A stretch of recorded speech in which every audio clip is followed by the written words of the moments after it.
This Hawks Magic trade features Trae Young. You don't want to fall behind, and if you can, it's best to get ahead. NBA teams hate falling behind. If a team has a problem, they should try to solve it as soon as possible. Otherwise, it's possible that the problem will be compounded. The Atlanta Hawks may have a Trae Young problem. Recently, it's been suggested that Young and head coach Nate McMillan haven't been getting along. More concerningly, rumors indicate that the organization would like to see better leadership from its franchise player. We're not suggesting the Hawks should trade Young. That would be rash. At the same time, if these problems persist, it could start to look like a realistic possibility in the near future. In that event, here's a deal that sends the superstar point guard to the Orlando Magic.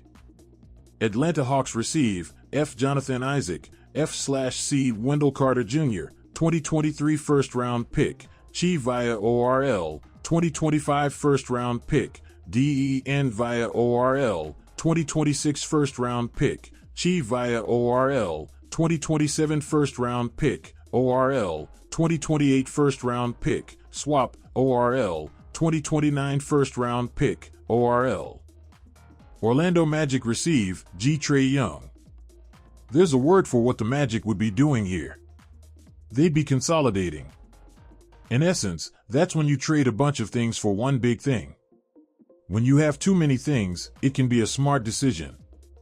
In NBA terms, those things are players and draft picks.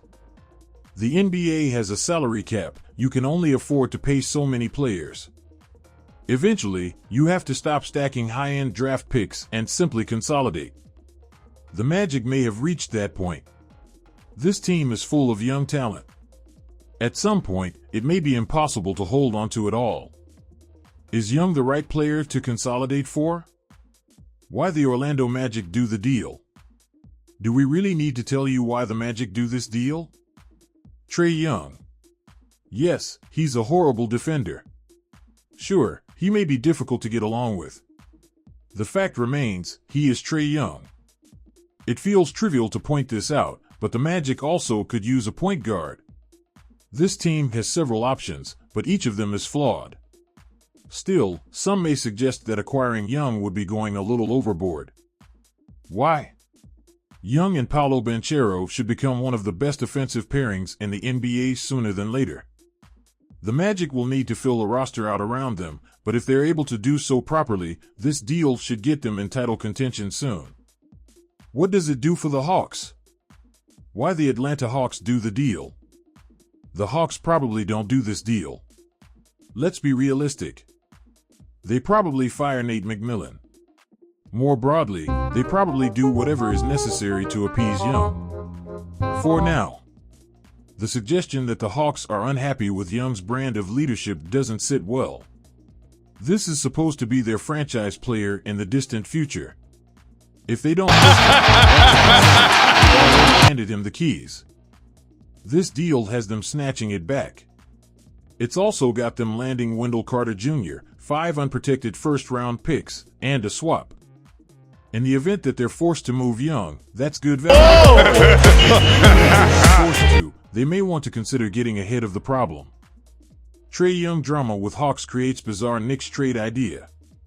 The New York Knicks have 2 days off before hosting the Atlanta Hawks for the second time this season on Wednesday night. New York is coming off a much-needed win over Cleveland, while Atlanta is dealing with some Trae Young drama. Young wasn't at State Farm Arena for the Hawks' win over the Nuggets last Friday after he was listed on the injury report with right shoulder soreness. However, over the weekend, Shams Charania of The Athletic, subscription required, reported that Young wasn't on the sideline because of an exchange at shoot-around earlier in the day with head coach Nate McMillan. Reportedly, McMillan asked Young if he was going to participate in shoot-around and play later that evening against Denver, but the guard wanted to focus on treatment for his shoulder.